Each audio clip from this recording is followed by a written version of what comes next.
Welcome to Brave Business Conversations. We are in our second segment, and as usual every month, we are blessed with individual financial planners in our studio. So kind.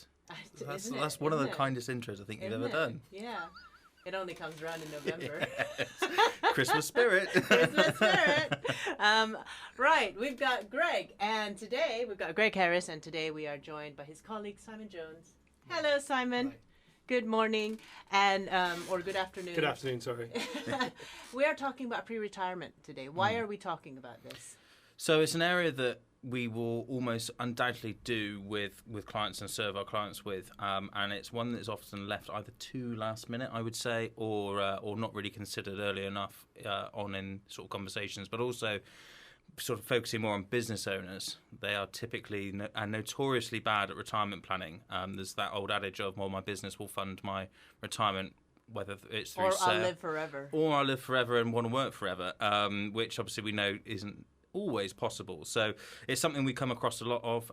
It's a really interesting area. Obviously, we're a little bit technical, so a bit nerdy, but really enjoy it. So it's something that I think is really important to a lot of your listeners, I imagine.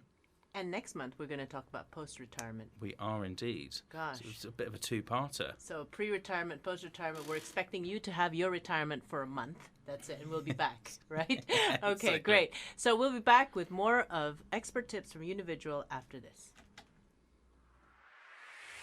This is Radio Bath.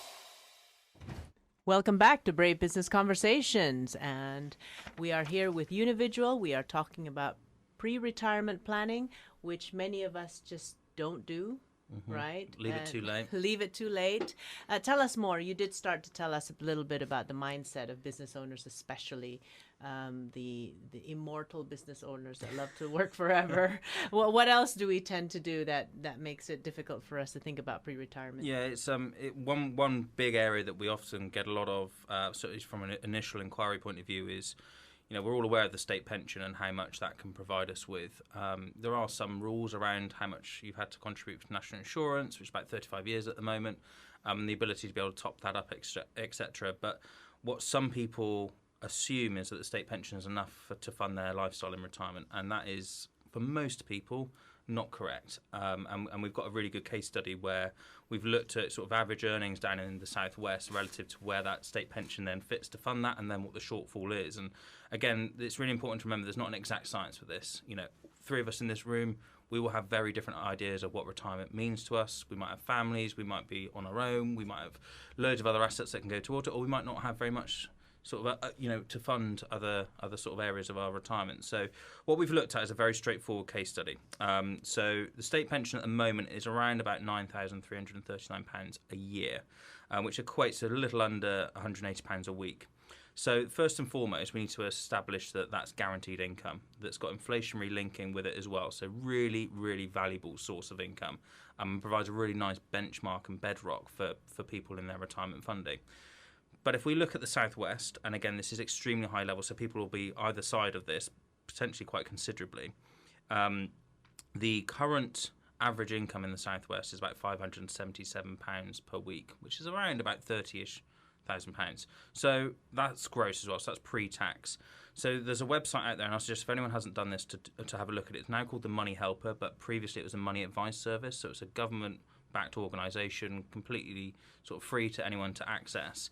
And what they give is, based on your current level of income when you're working, what you are anticipated to need in retirement. So it gives you a really good idea of, you know, how much do I need? Because that's often the question we get a lot of. So based on that average of about £30,000, obviously state pensions a little under half of that. So in this example, we've got a shortfall of about £11,500. So the way in which you can work out how much you're actually going to need in your pension is to work out roughly how much you would take from that per year. Now, sensible drawdown amounts range from about 3 to 5% of your total pot. And the reason why that's selected is because the FCA, so the Financial Conduct Authority, suggests that you can obtain, hopefully, between those sorts of levels of growth, depending on your risk, which then means that you're not completely drawing down your pot as if it was in cash. So a really, really important thing to mention. But based on about 4%, to fund that £11,500, you're going to need about £300,000 in your pension, which is, for some people, a lot of money. And for a lot of people, that's a lot of money.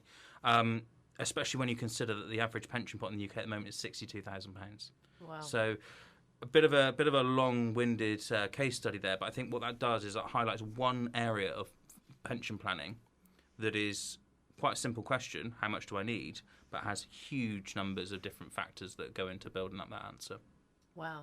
And so people relying on, I've got a pension pot, need to rethink that.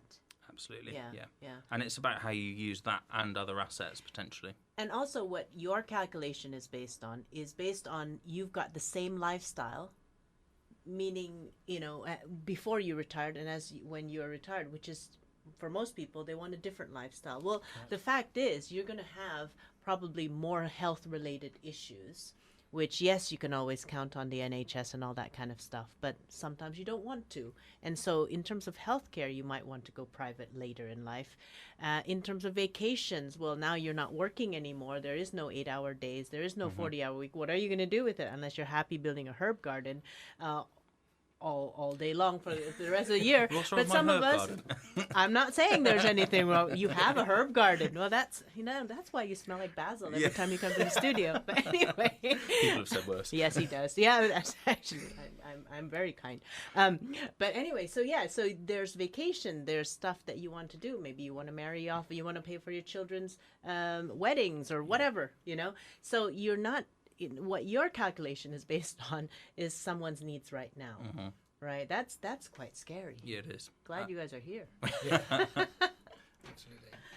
Right. Yeah. So how do we tell us? So what do we need to think about? How do we need to start planning better for our retirement? Well, I think Greg touched upon it earlier, but business owners, there's some legislation that came in, auto-enrolment, which means it's an obligation for all business owners to ensure that their staff have pensions, but often they leave themselves out of that. So essentially the important thing is to make some form of contribution to your retirement savings. Greg can talk a little bit more about how business owners can do that. Yeah, so there's lots of different ways. I mean, most people, individuals that are your typical employer, Simon said, will have contributions going in by themselves through payroll, but also by their employers. So that legislation has been massively helpful to bridge effectively what we call the pension gap. And now that can also be applied between genders, but there's a huge shortfall in what people need for what their lifestyle requires and also what they have. We've just been through that with that very quick example. But for business owners in particular, they have different ways in which they can potentially contribute. So again, it's quite a technical area and lots of sort of little rules that go around it, as is often the way with these things. But business owners are able to make directors' contributions from the business straight into their pensions. Now, provided they meet certain rules and criteria, and that again goes back down to articles of association and things like that, you're able to make those contributions, and provided they're within certain limits, they form part of deductible business expenses.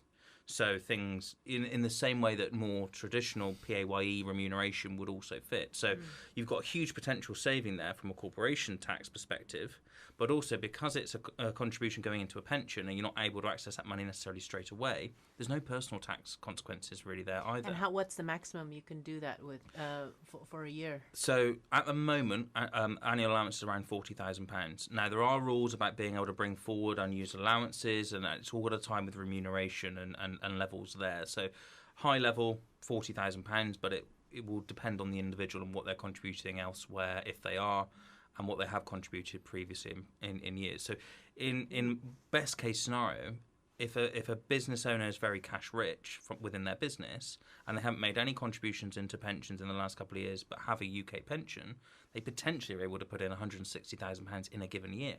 Now, they would get corporation tax relief on all of that £160,000. That's amazing. Which is huge, isn't it? You just take 40K of your cash every year and just give it to yourself. Absolutely. Okay, you can't touch it, but sometimes that's a good thing. Yeah, Definitely. I remember when I was in when I was in my 20s, right? I would make sure that I think the maximum at that time was 20% of my salary would go directly into a shareholding option by the company, because it was a multinational company, and I just didn't want to see it, because when I see it, I'll spend it. Yeah. you know. And Simon's got some really good information about sort of like good money habits and sort of getting into it's a bit habitual sort of processes Right. with this. But first, we're going to listen to some music and some ads, and we're going to get back to Simon's healthy financial habits after this. Made locally in Bath. This is Radio Bath. This is Brave Business Conversations, and we're still with Unividual Chartered Financial Planners, Simon Jones and Greg Harris in the studio talking about pre-retirement planning. Simon, you've got some healthy financial habits for people who want to enjoy their retirement instead of being stressed out. Yes, yeah, absolutely. Thanks, Cynthia. I think for me, when I talk to my clients, I think one of the most important thing is to start with your destination in mind. So where it is you're trying to get to. Next, I think it's really important to really get started as early as possible in terms of putting money away for your retirement. And then I guess it builds on from that. Do it little, do it often. Saving on a regular basis allows you to benefit from something called pound cost averaging, which essentially means you're buying at various prices into the market, which averages out over time. Yeah, I agree with that, because also if you try to buy a big lump, one, you might not be entering at just the right time. And sometimes you do need to wait it out a little bit, and actually wanting to make it as a habit, right? Because we are talking about habits. It's not great financial one-time business tips, you know what I mean? Yeah, no, And then nice. forget it tomorrow. It's kind of like, I want to go on a diet. I'll stop eating brownies today, but that's it. Yeah. Absolutely. And habits, yeah, you've hit the nail on the head. Yeah, creating a habit by doing something repeated over time, as I said, benefits from the pound cost averaging. But what's an interesting phenomenon is once you get used to that money not being part of your monthly expenditure, over time you start to forget about it. And then it's just happily building away. And one thing you touched upon a moment ago as well is not accessing it. And that is one of the benefits of pensions. Under the legislation, you can't access your pension currently until you reach age 55. It's going to go up to age 57 in 2026. So that's where that kind of hands-off approach of investing really helps within pensions. So yeah, really start early, do it little and often, and create those habits, really, Cynthia. It's kind of like finding a 20 quid bill in your jeans pocket just before you put it in the laundry, isn't it? You've forgotten about it, or you're stuffing things in bags just to go to charity. You check all the pockets, you see, get a tenner in there. Oh my God. And then we put that in our pension pot and not touch it. Absolutely. Because that's the key, isn't it? I'll tell you what, a big holiday in retirement. No, I didn't say that. Yeah, no, I think it's great. And I love what you said up front was begin with the end in mind, because that's the difference between making it such a struggle versus making it that, or making it like fun. Right? Saving should be fun if you know that cruise is one of the things you'd like to go through, you know, after you retire. Completely agree. Yeah, I think people who don't have fun with savings tend to have this spending binge. You know, you're like, oh, I'm just stressing out and I'm going to save money. And then the first thing, Black Friday sale is coming up, you know, and suddenly, boom, and you justify the heck out of your spending. Well, it sounds very cliche, but it does go back to that. You've got normally two categories. You've got your spenders and you've got your savers. Savers probably are already doing a lot of these things, and it's about then, as Simon said, getting into the habit of, if you are already used to that expenditure almost not really being there and it is already allocated to your pension, you've almost forgotten about it.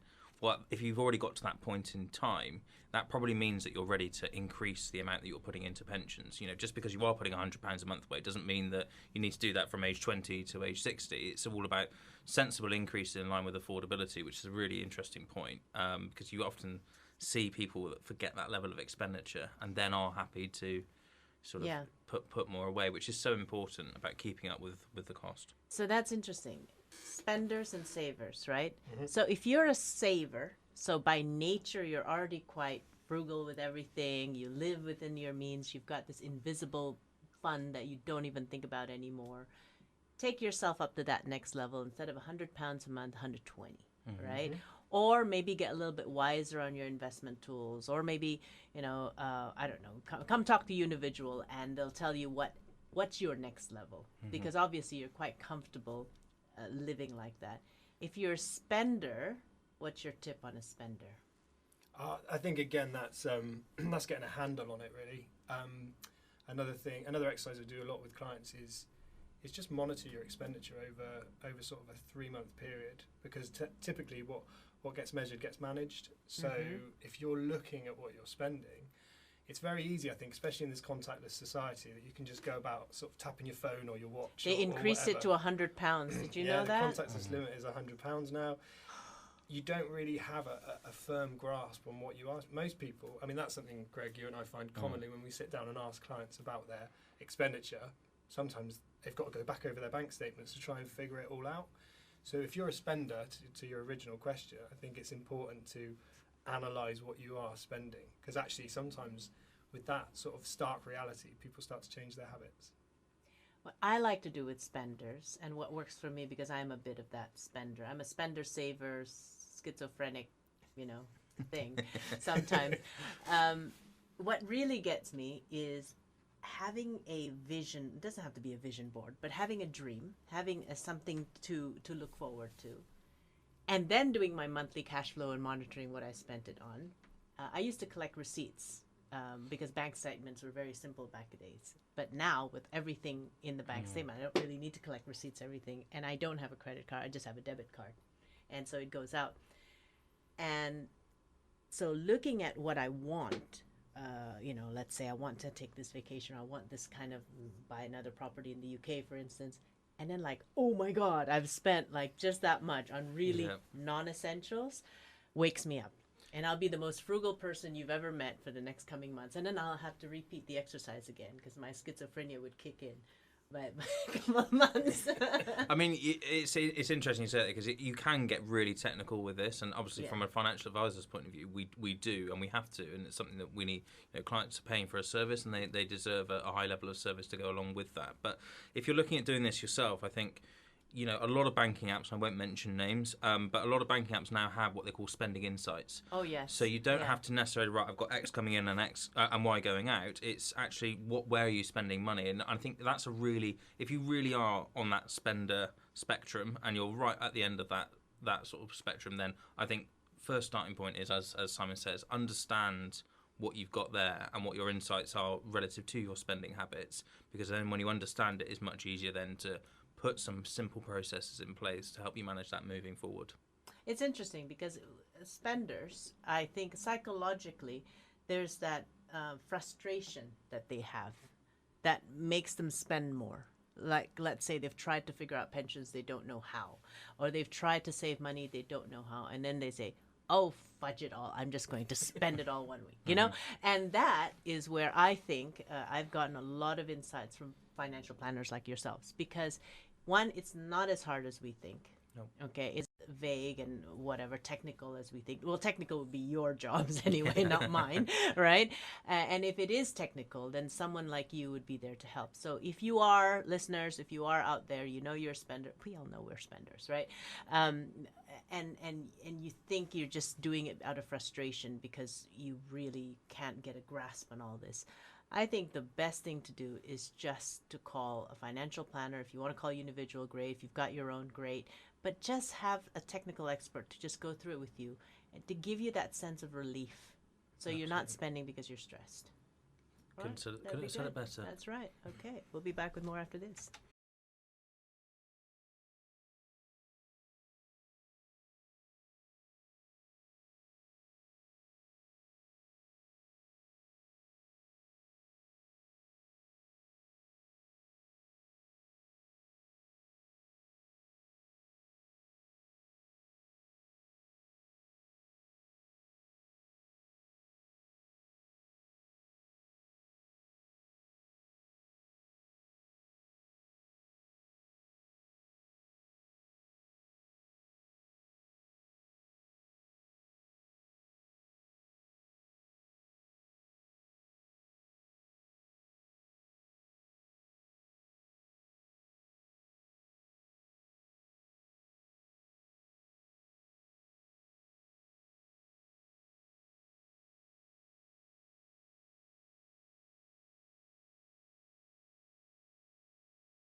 Wrapping up with Brave Business Conversations this week. Final thoughts from Unividual, Greg, and Simon about pre-retirement. What have you got for us? I think now would be a good opportunity to kind of segue into what we're talking about next week, which is the other side of the coin, which is post. 2 weeks. 2 weeks. On sorry. the 7th of December, Thanks, you're Cynthia. back. Don't worry me then. That's all right. But the theme is still retirement, Yeah. you know, and I Absolutely. think that's important. It's a nice thing to think about during Christmas time as well, you know, because the families are all there. I've been talking about, you know, how to prepare your wealth and how much is enough. You just look at your shopping list. I mean, really. And cut How it much in is half. enough? Huh? Cut it in half. Yeah, absolutely. So what are we talking about on the 7th? So we're going to be discussing business owners. I think Greg touched upon it at the beginning of the session, but often there's an understanding with business owners that well, my business is my pension, but unfortunately, it's not always that simple. You can't guarantee that you're going to get the right buyer at the right time for your business. So we're certainly going to talk about sort of disposals of the company to fund retirement. But we're also going to touch upon risk, which you spoke about earlier. There's a concept within retirement planning called lifestyling, which is where you reduce risk towards retirement. I think this is almost a hangover from when you had to buy a guaranteed income at retirement. If you're planning to draw flexibly your pension in retirement, you need to continue some level of risk to outpace inflation. So we're gonna look at that. I think also another area that you touched upon, Cynthia, which is the potential need for long-term care later down the line, which is something that's really important with all of us living longer. Care is becoming. It's also quite appropriate at the moment with the most recent legislation that's come out as well. Wow, interesting. But for people who are already intrigued and want to find out more or just want to get a little bit of stress out, you know, and just really talk to experts, how can they contact you? So contact us via our main office number, which is 0330 353 0150. If you Google Unividual Limited, then by all means that will pop up, and there's a contact form on there. And you know you can stress what you're trying to look at, or that you might just want a bit of reassurance. And you know we offer lots of different levels of services, so by all means get in touch. And like a lot of other businesses, but we do offer a first free session. So if you do want a no obligation conversation, then that very much is something that we offer and would encourage. But then if you're looking for someone more local to you, then by all means have a look on that Money Helper of Retirement Advisor Directory. It's a really good starting point, and you can see the different levels of advisor that you've got out there, because lots of different advisors, lots of different levels of service, and it's normally it takes a couple to interview before you find the right match for you as a family or an individual. Yeah, absolutely. Well, thank you so much for being on the show. Us. Thank you very I much. think it's been an eye-opening thing, and the question is, what do you want to retire to? How much is enough? And what types of financial habits can you start doing now so that you can retire and you can achieve that for you and your family? Thank you very much, Unividual. And let's try that again. That's Unividual, Vidual. And I'm looking forward to have you back on the 7th. Yeah, Look really forward to too. it. Nice to see you.